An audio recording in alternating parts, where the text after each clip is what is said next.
BNP এবং অভ্যুত্থানের যারা নেতৃত্ব দিয়েছেন ছাত্র নেতারা কেন মুখোমুখি হচ্ছে? এটা নানা ধরনের প্রেক্ষাপট থাকতে পারে, তবে আমার কাছে যেটা মনে হয় যে ঘটনাগুলো সাম্প্রতিক সময়ে ঘটছে সেটা অত্যন্ত দুর্ভাগ্যজনক। আমি ব্যক্তিগতভাবে আমাকে যদি বলেন যে বাংলাদেশের একজন নাগরিক হিসেবে কি হলে আমি খুশি হতাম, সেই ব্যাপারটা যদি আমার ব্যাখ্যা করতে হয়, আমি মনে করব বাংলাদেশের রাজনৈতিক ঐক্য একটা পয়েন্টের পর ভিত্তি করেই হতে পারে, সেটা হলো ফ্যাসিস্ট আওয়ামী লীগের বিরুদ্ধের ঐক্য, শেখ হাসিনার বিরুদ্ধের ঐক্য। সেই একটা ঐক্যের পর ভিত্তি করেই বাংলাদেশে অনেক কিছু সমঝোতা হতে পারে। এবং রাজনীতির এই জায়গাটাকে মাসুদ কামাল ভাই পরবর্তীতে হয়তো আরো ভালো বলতে পারবেন। আমার কাছে যেটা মনে হয়, আপনি বিভিন্ন মতাদর্শী মানুষ যারা আছেন, আপনি যদি তাদেরকে একই ছাতার নিচে আনতে চান, এই জায়গায় গুরুত্বপূর্ণ পয়েন্ট হলো কোন কোন জায়গায় বিভাজন আছে সেইটা না খুঁজে কোন কোন জায়গায় ঐক্যমত হওয়া যায় সেই জায়গাটা খুঁজে বের করা। কিন্তু টার্গেটই যদি থাকে বিভাজন কোন কোন জায়গায় আছে, তাহলে আসলে কোনোদিনই অন্য কেউ একমত হতে পারবে না। জুলাই গণ অভ্যুত্থানের টাইমে কেন সবাই একমত হয়েছিল? কারণ সবার টার্গেট ছিল একটা, যে শেখ হাসিনার পতন চাই। সো এর পরবর্তীতে যেটা হয়েছে, প্রত্যেকের মাঠের রাজনীতির ক্যালকুলেশন মেলাতে যাচ্ছে। এই ব্যাপারটাকে আমি নেগেটিভলি দেখি না ততক্ষণ পর্যন্ত যতক্ষণ না পর্যন্ত একটা আদর্শিক জায়গা থেকে সেটা হচ্ছে। কিন্তু একটা ঝামেলাটা তৈরি হয়ে গেছে।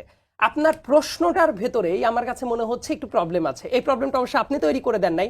কালকে আমার বন্ধু, আমার খুব ঘনিষ্ঠ বন্ধু নাহিদ ইসলাম যে স্ট্যাটাসটা দিয়েছে, সেটা আমার কাছে ব্যক্তিগতভাবে মনে হয়েছে, নাহিদের একজন শুভাকাঙ্ক্ষী হিসেবে মনে হয়েছে, এইটা নাহিদের রাজনৈতিক জীবনের রাজনৈতিক স্ট্যাটাস যতগুলো আছে তার ভেতরে যদি সবচেয়ে বড় ব্লান্ডার হয় এই স্ট্যাটাসটা সেটা।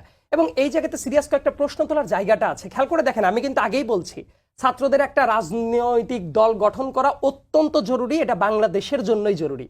এমনকি শুধু বাংলাদেশের জন্য না, আমি মনে করি বিএনপির জন্য, জামাতের জন্য, প্রত্যেকের জন্যই ভালো। কারণ একটা দল যদি না গড়ে ওঠে তাহলে ভোট ব্যাংকের একটা অংশ, তখন কেউ বিএনপিকে ভোট দিবে না, জামাতকে ভোট দিবে না, তাদের তো একটা ভোট দেওয়ার জায়গাটা দরকার।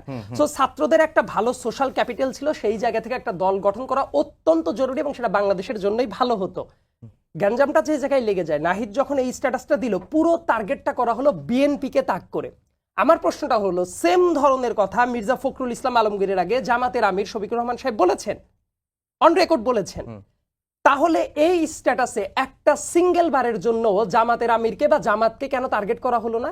মানে সব দায় যদি বিএনপির হয়, তাহলে তো জামাতের আমির যে কখন কথা বলেছে, নাহিদের স্ট্যাটাসের ভেতর যদি আমি দেখতাম দুইজনকে নিয়ে মন্তব্য করা হয়েছে, অ্যাটলিস্ট নাহিদের বক্তব্যের সাথে আমি একমত কি দ্বিমত পোষণ করি সেটা পরের আলাপ, কিন্তু তার নিজস্ব গ্রাউন্ডটা জাস্টিফাইড হতে পারতো। এই জায়গাতে মনে হয়েছে আমার একটা ব্লান্ডার মনে হয়েছে। এবং যে মন্তব্যটা করেছে যে বিএনপি ১/১১ সরকার চাচ্ছে, আমার কাছে মনে হয় এইটা একেবারেই হটকারিতার একটা ব্যাপার।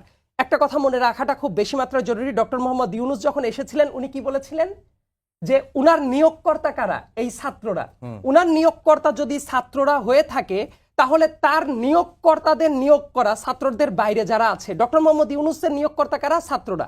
তার মানে এই ৩ ছাত্র উপদেষ্টা যদি না থাকে, এইটা যদি ১/১১ সরকার হয়, তার মানে কি নাহিদের স্ট্যাটাস ধরে এটাই আসে না যে ডক্টর মোহাম্মদ ইউনূস হিমসেলফ উনিও ১/১১ সরকার?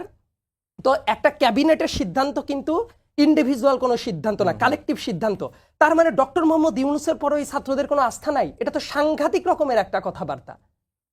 তার মানে এই স্ট্যাটাসটা যেটা আমার কাছে মনে হয়েছে, এটা এমন হতে পারে আবেগের বশবর্তী হয়ে বা যে কোনো ভাবেই হোক, অন্তত নাহিদের কাছ থেকে আমি আরো দায়িত্বশীল আচরণ সবসময় এক্সপেক্ট করি। আরেকটা ব্যাপার হলো, এই স্ট্যাটাসের মাধ্যমে দেখেন যে মুহূর্তে সে বলছে যে তারা না থাকলে ১/১১ সরকার হয়ে যেত, এই কথাটা সিরিয়াস রকমের একটা আপত্তিকর কথা। আর বিএনপি কেন ১/১১ সরকার চাবে? ১/১১ সবচেয়ে বাজে রকম ভিকটিম কারা? বিএনপি। এবং আরেকটা ব্যাপার মনে রাখাটা খুব বেশি মাত্রায় জরুরি। আমার কাছে যেটা মনে হচ্ছে, এই মুহূর্তে বাংলাদেশের ভেতরেই কিছু মানে গুটিবাস টাইপ কিছু মানুষ বসে আছে, যারা রাজনীতির ভেতরে এই ছাত্রদের সাথে রাজনৈতিক দলগুলোর একটা বিভাজনের চেষ্টাটা চালাচ্ছে। এই ব্যাপারটা যত তাড়াতাড়ি আইডেন্টিফাই করতে পারবে ছাত্ররা, ততই ভালো। কারণ তারা যেটা চাচ্ছে, এই মুহূর্তে যদি সবাই বিভাজিত হয়ে যায়, লাভ টাকার, বিএনপিরও লাভ নাই, ছাত্রদেরও লাভ নাই। যাদের লাভ আছে তারা কিন্তু চুপচাপ বসে আছে। ইতিমধ্যে আমি কয়েকটা জায়গা থেকে দেখছি যে এমনকি রিটায়ার্ড ২-১ আর্মি অফিসার, অনেক আগে তারা সেনাপ্রধানও ছিলেন, তাদের ভেতর থেকে হঠাৎ করেই এত দেশপ্রেম ফুটে উঠেছে, সেটা আমি সন্দেহের চোখে দেখি। কারণ ওনারা যখন সেনাপ্রধান ছিলেন এই শেখ হাসিনার আমলেই, তখনও বাংলাদেশে বিতর্কিত ইলেকশনের শুরুটা কিন্তু তাদের আমলে হয়েছে। ওই আমলে শাপলা চত্বরের মতো যে ম্যাসাকারটা ঘটেছে সেটাও হয়েছে। সো এই আলাপ আলোচনাগুলোও সামনে আনা দরকার, যে জায়গায় স্বার্থটা কার আছে। কারণ রাজনীতিটাকে যদি আপনি সামগ্রিক অর্থে বুঝতে চান, আমার কাছে মনে হচ্ছে এই কাজটা করে নাহিদের জন্য কি ভালো হলো। এবং আরেকটা যেটা খুব গুরুত্বপূর্ণ ব্যাপার, রাজনৈতিক দল গঠনের অত্যন্ত বেশি দরকার ছিল, তবে সরকারের থেকে রাজনীতি করা যাবে না, এটা আমার কাছে মনে হয় নাহিদ ইসলাম, আসিফ, আমাদের খুবই আদরের ছোট ভাই মাহফুজ আলম, তারাও বুঝে। কিন্তু যে ব্যাপারটা, এই প্রশ্নটা ওঠাটা কিন্তু খুবই স্বাভাবিক। তারা রাজনৈতিক দল যদি গঠনই করে, সরকারের বাইরে গিয়ে যদি করে, খুব ক্ষতি নাই। ইনফ্যাক্ট আমি নাহিদের একজন শুভাকাঙ্ক্ষী হিসেবে মনে করি, ছাত্রদের যে রাজনৈতিক দল গঠিত হবে সেটার আগে নাহিদ যদি সরকার থেকে পদত্যাগ করে ওই দলের মেইন ফেস যদি নাহিদ হয়, সেটা এই দলকে মোরালি এবং মানুষের কাছে যে অ্যাকসেপ্টেন্স, সে জায়গায় অনেক বড় একটা বুঝ দিতে পারে।